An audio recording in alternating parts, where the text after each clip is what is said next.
Hi to all. వీడియోలోకి వెళ్ళిన request మన ఛానల్‌కి ఇన్‌స్టాగ్రామ్ పేజ్ కూడా ఉంది. ఎవరైనా ఫాలో అవ్వకపోతే కంపల్సరీ ఫాలో అవ్వండి. అండ్ మీకు ఏ చిన్న డౌట్ ఉన్నా నాకు ఇన్‌స్టాగ్రామ్ పేజ్ అయితే మీరు మెసేజ్ చేయొచ్చనమాట. ఇన్‌స్టాగ్రామ్ పేజ్‌ని ప్రతి ఒక్కరు కూడా ఫాలో అయ్యి నాకు మెసేజ్ చేయండి. అప్పుడే నాకు మెసేజ్ డిస్ప్లే అవుతాయి అండ్ రిప్లై ఇవ్వనమాట. ఇక మెయిన్ టాపిక్ వెళ్దాం బ్రదర్. మనకు ఎస్ఎస్‌సి స్టాఫ్ సెలక్షన్ కమిషన్ నుండి SSC MTS and Havaldar notification అయితే వచ్చింది కదా! 10th క్వాలిఫికేషన్ తోటి. వీటి ఎగ్జామ్స్ అనేది మనకు సెప్టెంబర్ 30 తేదీ నుంచి నవంబర్ 14 తేదీ వరకు ఎగ్జామ్స్ అయితే కండక్ట్ అయితే చేయడం అయితే జరిగిందనమాట. అండ్ ప్రెజెంట్ వచ్చేసి మనకు చాలామంది ఆన్సర్‌కి ఎప్పుడొస్తుంది, రిజల్ట్స్ ఎప్పుడొస్తుంది చాలామంది అయితే అడిగారు కాబట్టి, ఇప్పుడు అఫీషియల్‌గా వాళ్ళు ఎస్ఎస్‌సి వాళ్ళు మనకు ఎస్ఎస్‌సి ఎంటీఎస్ అండ్ హవాల్దార్‌ది ఆన్సర్‌కి అయితే రిలీజ్ చేయడం అయితే జరిగిందనమాట. ఎవరైతే ఈ నోటిఫికేషన్‌కి అప్లై చేసుకొని ఎగ్జామ్ రాశారో వాళ్ళందరూ కూడా వీడియోని ఎండ్ వరకు చూసి మీ ఆన్సర్‌కి అనేది చెక్ చేసుకోండి. ఇప్పుడు ఈ వీడియోలో ఏ విధంగా చెక్ చేసుకోవాలి అండ్ మనం పెట్టినటువంటి క్వెషన్ అనేది కరెక్టా, రాంగ్ అనేది ఏ విధంగా తెలుసుకోవాలి అండ్ పీడిఎఫ్ కూడా ఏ విధంగా డౌన్లోడ్ చేసుకోవాలి ప్రతిదీ మీకు పిన్ టు పిన్ అయితే చెప్తాను. అండ్ వీడియో చూస్తున్న ప్రతి ఒక్కరు కూడా వీడియోని ఎండ్ వరకు చూడండి. అండ్ వీడియోస్‌ని చాలామంది చూస్తున్నారని లైక్ చేయకుండా వెళ్ళిపోతున్నారు. మీరు ఒక లైక్ చేసినట్టయితే మన ఛానల్ కొద్దిగా బూస్ట్ అప్ అయితే ఉంటుందో ప్రతి ఒక్కరు కూడా మన వీడియోని అయితే లైక్ అయితే చేయండి బ్రదర్. అండ్ ఇటువంటి జెన్యూన్ అప్డేట్స్ కూడా కావాలంటే కూడా మన ఛానల్‌ని సబ్స్క్రిప్షన్ పక్కన బెల్ ఐకాన్ అయితే యాక్టివేషన్ అయితే పెట్టుకోవచ్చు. డేటా వెళ్దాం బ్రదర్. మనకు ఎస్ఎస్‌సి ఎంటీఎస్ అండ్ హవాల్దార్ నుంచి వచ్చినటువంటి ఆన్సర్‌కి లింక్ వచ్చేసి ఇదే అనమాట.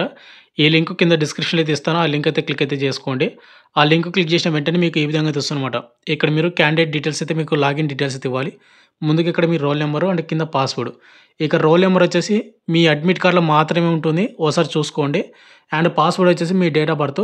డేట్ ఆఫ్ బర్త్ కూడా మీ అడ్మిట్ కార్డ్‌లోనే ఉంటుంది. అక్కడ పాస్వర్డ్ అని అది మాత్రం ఎంటర్ అయితే చేయండి. ఎంటర్ చేసిన తర్వాత ఇక్కడ కనిపిస్తున్నటువంటి క్యాప్చా అనేది ఈ బాక్స్‌లో ఎంటర్ చేసి ఇక్కడ లాగిన్ మీద మీరైతే క్లిక్ అయితే చేసుకోవాల్సి ఉంటుందన్నమాట. నెక్స్ట్ మీరు లాగిన్ అయిన తర్వాత మీకు ఇంటర్ఫేస్ అయితే ఈ విధంగా వస్తుంది. ఇక్కడ మనకు ఇన్‌స్ట్రక్షన్స్ అనమాట. పైకైతే స్క్రోల్ చేసి ఇక్కడ క్లోజ్ అయితే చేసుకోండి. క్లోజ్ చేసిన తర్వాత ఇక్కడ మీకు వచ్చేసి ఏందంటే to download your question paper for multi tasking non technical staff and Havaldar CBSE CBN examination 2024 ఉంది కదా! ఇక్కడ మీకు క్లిక్ హియర్ టు అని నుండి జనరేట్ అయితే ఉంది. మీరు ఒక ఆప్షన్ అయితే దాన్నైతే క్లిక్ అయితే చేసుకోవాల్సి ఉంటుంది. మీరు క్లిక్ మీద క్లిక్ చేసుకున్న తర్వాత మీకు ఇంటర్ఫేస్ ఈ విధంగా వస్తుందన్నమాట. ఇక్కడ వచ్చేసి ఏందంటే మీ రోల్ నెంబరు, మీ పేరు అండ్ మీరు ఎగ్జామ్ రాసినటువంటి వెన్యూ, ఎగ్జామ్ డేటు, వాటితో పాటు exam timing and MTS non technical అది ఎంటీఎస్ అని చూపిస్తుందన్నమాట. అండ్ ఒకవేళ మీరు ఈ పీడిఎఫ్‌ని మీరు డౌన్లోడ్ చేసుకోవాలంటే ఇక్కడ మీకు ప్రింట్ అని ఒక ఆప్షన్ అయితే ఉంటుంది. దాన్ని క్లిక్ చేసుకొని మీరైతే ప్రింట్ అయితే తీసుకోవచ్చు. మీరు ఖచ్చితంగా ఎవరైతే ఎస్ఎస్‌సి ఎంటీఎస్ అండ్ ఆన్సర్‌కి చెక్ చేసుకున్నారో వాళ్ళందరూ కూడా మీరు గూగుల్ డ్రైవ్‌లో అయితే మీరు పీడిఎఫ్‌ని అయితే సేవ్ అయితే చేసుకోండి. ఇక నెక్స్ట్ మనం పెట్టినటువంటి క్వెషన్‌కి ఆన్సర్ కరెక్టా, రాంగా అనేది ఏ విధంగా చెక్ చేసుకోవాలంటే ఇక్కడ ఫస్ట్ ఆఫ్ ఆల్ వచ్చేసి న్యూమరికల్ అండ్ మ్యాథమెటికల్ ఎబిలిటీ ఉంది కదా! ఇక్కడ ఫస్ట్ క్వెషన్ చూసుకున్నట్లయితే దీనికి కరెక్ట్ ఆన్సర్ వచ్చేసి 4th అనమాట. అంటే ఇక్కడ మనకి ఏదైతే గ్రీన్ మార్క్‌లో ఉందో కరెక్ట్ ఆన్సర్ అని అండ్ మనం ఏవైతే ఆప్షన్ పెట్టామో కింద మనకు ఇక్కడ కనిపిస్తుందనమాట. ఇక్కడ మీరు చూసుకోవచ్చు. చూజ్ అన్ ఆప్షన్ మనకు కింద ఈ మన సబ్స్క్రైబర్ వచ్చేసి సెకండ్ ఆప్షన్ అయితే పెట్టడం అయితే జరిగింది. బట్ ఇక్కడ కరెక్ట్ ఆన్సర్ వచ్చేసి ఏందంటే 4th. కాబట్టి అతను పెట్టినటువంటి క్వెషన్‌కి ఆన్సర్ అనేది రాంగ్ అయితే పెట్టడం అయితే జరిగిందనమాట. అంటే సబ్స్క్రైబరు.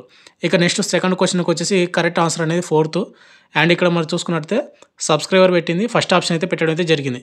బట్ ఇక్కడ కరెక్ట్ ఆన్సర్ వచ్చేసి 4th అనమాట. ఈ విధంగా మీరు పెట్టినటువంటి ఆన్సర్‌కి చెక్ చేసుకోండి. మీరు క్వెషన్ అనేది ఏ విధంగా పెట్టారు, ఇక్కడ కరెక్ట్ ఆన్సర్ వచ్చేసి ఏంటి అండ్ వాటితో పాటు మీరు పెట్టినటువంటి ఆప్షన్ ఏంటి అని చూసుకోండి.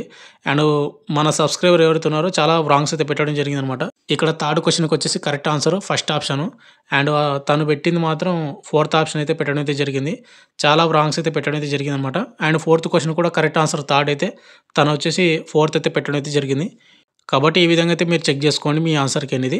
మీరు ఆన్సర్‌కి అనేది చెక్ చేసుకున్న తర్వాత మీకు ఎన్ని మార్కులు వచ్చాయి ఏంటి అనేది కింద కామెంట్ అయితే చేయండి బ్రదర్. అండ్ ఇంకోటి వెరీ వెరీ ఇంపార్టెంట్ ఏంటంటే మీరు ఏవైతే ఆన్సర్‌కి ఇలా చెక్ చేసుకున్నటువంటి ఏవైతే మార్కులు వస్తాయో ఇవే ఫైనల్ మార్కులు అయితే కాదు. ఇవి ఓన్లీ టెంటేటివ్ ఆన్సర్‌కి మాత్రమే. మీకు ఫర్దర్‌గా మళ్ళీ మీకు రిజల్ట్స్ అనేది రిలీజ్ చేస్తారు. స్కోర్ కార్డ్ అనేది రిలీజ్ చేస్తారు. అది మనకు ఒక 1 మంత్ పట్టొచ్చు టైం అనేది. ఆ 1 మంత్ తర్వాత మనకు స్కోర్ కార్డ్ అనేది రిలీజ్ చేస్తారు. ఆ స్కోర్ కార్డ్‌లో వచ్చేసి మీకు ఎగ్జాక్ట్‌గా ఎన్ని మార్కులు వచ్చాయి అండ్ సెక్షన్ వైస్‌గా అంటే జీకే, జీఎస్‌లో ఎన్ని మార్కులు వచ్చాయి, ఇంగ్లీష్‌లో ఎన్ని మార్కులు వచ్చాయి, రీజనింగ్‌లో ఎన్ని మార్కులు వచ్చాయని మనకు పర్టిక్యులర్‌గా మనకు ఒక స్కోర్ కార్డ్ అయితే రిలీజ్ చేస్తారు. మాక్సిమం 1 మంత్ అయితే పట్టొచ్చు కాబట్టి టైం అయితే అంటే వెయిట్ చేయండి. అండ్ ఈ విధంగా అయితే మీరు ఆన్సర్‌కి అయితే చెక్ చేసుకోవాల్సి ఉంటుంది. ఎవరైతే SSC MTS and havaldar exam రాసారో వాళ్ళందరూ కూడా కింద కామెంట్ అయితే చేయండి బ్రదర్. మీకు ఎన్ని మార్కులు వచ్చాయి ఏంటనేది. ఫైనల్‌గా వచ్చేసి ప్రతి ఒక్కరు కూడా మన వీడియోని అయితే లైక్ అయితే చేయండి. అండ్ ఇటువంటి జెన్యూన్ అప్డేట్స్ కూడా కావాలంటే కూడా మన ఛానల్ సబ్స్క్రైబ్ చేసుకోండి బ్రదర్. ఇంకోటి వచ్చేసి ఏంటంటే మీరు ఈ పీడిఎఫ్‌ని మీరు కంపల్సరీ మీరు డౌన్లోడ్ అయితే చేసుకొని మీరు గూగుల్ డ్రైవ్‌లో అయితే పెట్టుకోండి.